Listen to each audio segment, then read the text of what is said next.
السلام علیکم ورحمۃ اللہ وبرکاتہ۔ بسم اللہ الرحمن الرحیم۔ آج استخارہ کے تعلق سے کچھ باتیں آپ حضرات کے سامنے پیش کرنی ہیں، سارے حضرات توجہ فرمائیں۔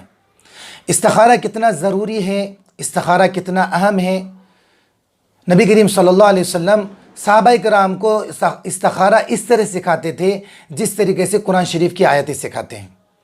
حضرت جابر بن عبداللہ رضی اللہ تعالیٰ عنہ کی روایت ہے، ترمذی کے اندر ہے کہ نبی کریم صلی اللہ علیہ وسلم ہمیں ہر کام کے اندر استخارہ اس طرح سکھاتے تھے جس طریقے سے قرآن شریف کی آیت سکھاتے ہیں۔ دوسری جگہ نبی کریم صلی اللہ علیہ وسلم نے ارشاد فرمایا کہ استخارہ نہ کرنا یہ انسان کے لیے بدبختی کی علامت ہے، بدبختی کی بات ہے۔ اسی طریقے سے دوسری جگہ ارشاد فرمایا کہ جس نے استخارہ کیا وہ کبھی ناکام اور نامراد نہیں ہوگا، اور جس نے مشورہ کیا وہ شرمندہ نہیں ہوگا۔ یہ استخارہ کے فضائل ہیں۔ ہمیں جو ہے ہر کام کے اندر اللہ تبارک تعالیٰ سے رجوع کرنا چاہیے، استخارہ کرنا چاہیے۔ استخارہ کا طریقہ کیا ہے؟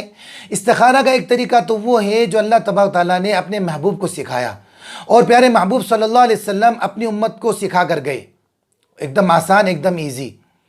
اور کچھ استخارے کے وہ من گھڑت طریقے جو آج ہمارے درمیان میں رائج ہیں۔ سب سے پہلے ہم یہ دیکھیں مسنون طریقہ کیا ہے کہ 2 رکعت نفل استخارے کی نیت سے پڑھنا ہے، اور اس کے بعد میں ترمذی کے اندر وہ پوری دعا موجود ہے، وہ دعا پڑھنی ہے، اور اللہ تبارک تعالیٰ سے جو معاملہ ہے، جو بات ہے، جو 2 راستے ہمارے درمیان سامنے موجود ہے وہ اللہ تبارک تعالیٰ کے سامنے پیش کرنا ہے، اور اللہ تبارک تعالیٰ سے خیر طلب کرنا ہے۔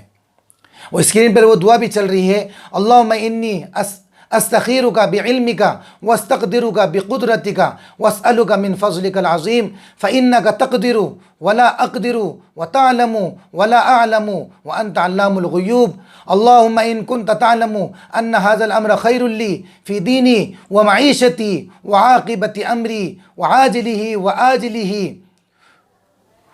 فیسر لی ثم بارک لی فی وَإِن كُنْتَ تَعْلَمُ أَنَّ هَذَا الْأَمْرَ شَرٌّ لِّي فِي دِينِي وَمَعِيشَتِي وَعَاقِبَةِ أَمْرِي وَعَاجِلِهِ وَآجِلِهِ فَاصْرِفْ عَنِّي وَاصْرِفْنِي عَنْهُ وَاقْدُرْ لِيَ الْخَيْرَ حَيْثُ كَانَ ثُمَّ ارْزُقْنِي بِهِ۔ یہ دعا پڑھنی ہے، پھر اللہ تبارک تعالیٰ سے جو ہے مانگ لینا ہے، اللہ تبارک تعالیٰ سے اپنی بات کو پیش کر دینا ہے کہ اللہ یہ 2 راستے میرے سامنے موجود ہیں، میرے لیے کون سا بہتر ہے وہ میری رہنمائی فرما۔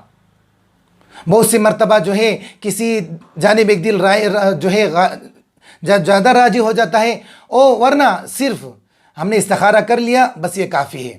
آگے جو اللہ تبارک تعالیٰ اسباب بنائے، اور جو بھی معاملہ ہوگا استخارہ کرنے کے بعد دل کو مطمئن کر لینا ہے کہ بس جو میرے لیے بہتر ہوگا وہ اللہ تبارک تعالیٰ جو ہے کر دیں گے۔ بہت سی مرتبہ ہماری طبیعت کے خلاف ہوتا ہے، کیونکہ بہت سی مرتبہ ہم یہ سمجھتے ہیں کہ یہ میرے لیے بہتر ہے، جبکہ اللہ کے نزدیک اللہ تبارک تعالیٰ زیادہ جانتے ہیں کہ بندے کے لیے کیا بہتر ہے۔ اس لیے معاملہ اللہ تبارک تعالیٰ سے چھوڑ دے۔ کام بن گیا تب بھی خیر، کام نہیں بنا تب بھی خیر۔ یہ تو ایک آسان طریقہ تھا۔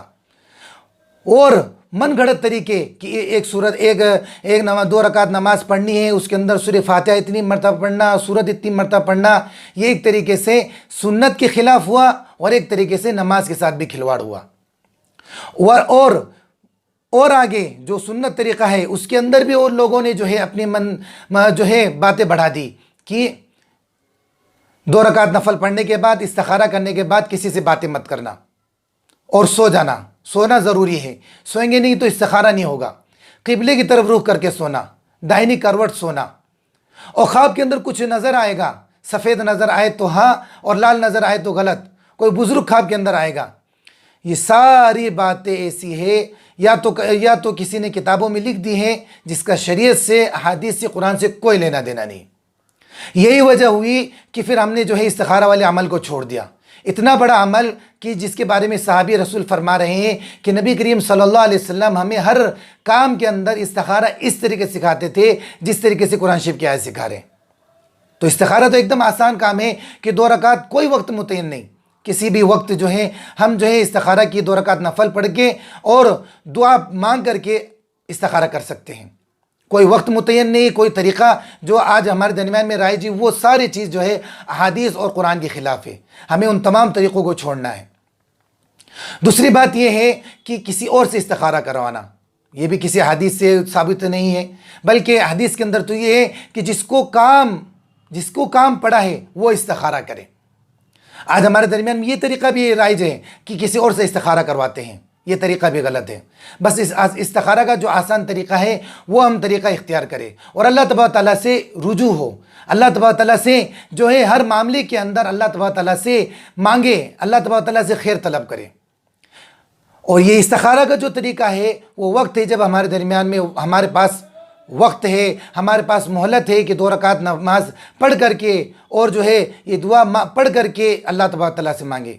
بسا اوقات کیا ہوتا ہے کہ کام فوراً درپیش ہوتا ہے اور ہمیں فوراً جو ہے کوئی نہ کوئی فیصلہ لینا ہوتا ہے۔ اس کے بارے میں بھی جو ہے بہت آسان دعا ہے، اللہم اغفر لی واختر لی، اے اللہ میرے لیے کوئی اچھا معاملہ اور اچھی چیز منتخب فرما، اچھی چیز اختیار فرما۔ تو یہ چھوٹی سی دعا ہے، اللہم اغفر لی واختر لی۔ خلاصہ یہ ہے کہ ہمیں ہر چیز کے اندر، ہر معاملے کے اندر اللہ تبارک تعالیٰ سے رجوع کرنا چاہیے، ہمیں اللہ تبارک تعالیٰ سے استخارہ کرنا چاہیے۔ تو اگر ہمارے پاس وقت ہے تو 2 رکعت نماز نفل پڑھ کے، کوئی طریقہ اس کا الگ سے نہیں ہے، صرف ایک دم ایزی 2 رکعت نماز نفل پڑھے۔ ہو سکے تو وہ جو ترمذی کی جو دعا ہے بڑی سی، جو میں نے ابھی آپ کے سامنے پڑھ کے بھی سنائی ہے اور اسکرین پر بھی آئی، وہ دعا یاد کر لے اور پھر جو ہے اللہ تبارک تعالیٰ سے جو ہے رجوع ہو کر کے بولے کہ اللہ میرے سامنے یہ 2 راستے ہیں، میرے لیے جو بہتر ہے وہ میرے لیے اختیار فرما دیجیے۔ ورنہ اگر یہ وقت نہیں ہے، مہلت نہیں ہے اور فوراً فیصلہ لینا ہے تو یہ چھوٹی سی دعا ہے، اللہم اغفر لی واختر لی، یہ دعا پڑھ لیں انشاءاللہ۔ یہ تو عربی دعا ہوئی، اور ورنہ اپنے دل سے اردو دعا ہے، جو اردو الفاظ ہے، اے اللہ یہ میرے سامنے جو ہے اس معاملے کے اندر 2 راستے موجود ہے، اے اللہ میرے لیے جو بہتر ہے، جو پسند ہے، جو میرے لیے جو ہے نقصان سے بچنے والا راستہ ہے وہ میرے لیے اختیار فرما دیجیے۔ تو یہ آسان طریقہ ہے اختیار جو ہے استخارہ کا۔ اس کے علاوہ جتنے بھی طریقے ہمارے درمیان میں موجود ہیں، اس نے استخارہ کو اور مشکل کر دیا۔ یہی وجہ ہوئی کہ پھر ہم لوگ استخارہ نہیں کرتے اللہ تعالیٰ سے۔ ان تمام طریقوں کو چھوڑ کر کے جو آسان اور جو سنت طریقہ ہے، جو نبی کریم صلی اللہ علیہ وسلم ہمیں بتا کر گئے ہیں، وہی طریقہ اختیار کریں۔ اللہ تبارک تعالیٰ ہمیں ہر معاملے کے اندر اللہ تبارک تعالیٰ کی طرف رجوع کرنے کی توفیق عطا فرمائے، استخارہ کرنے کی توفیق عطا فرمائے۔ السلام علیکم ورحمۃ اللہ وبرکاتہ۔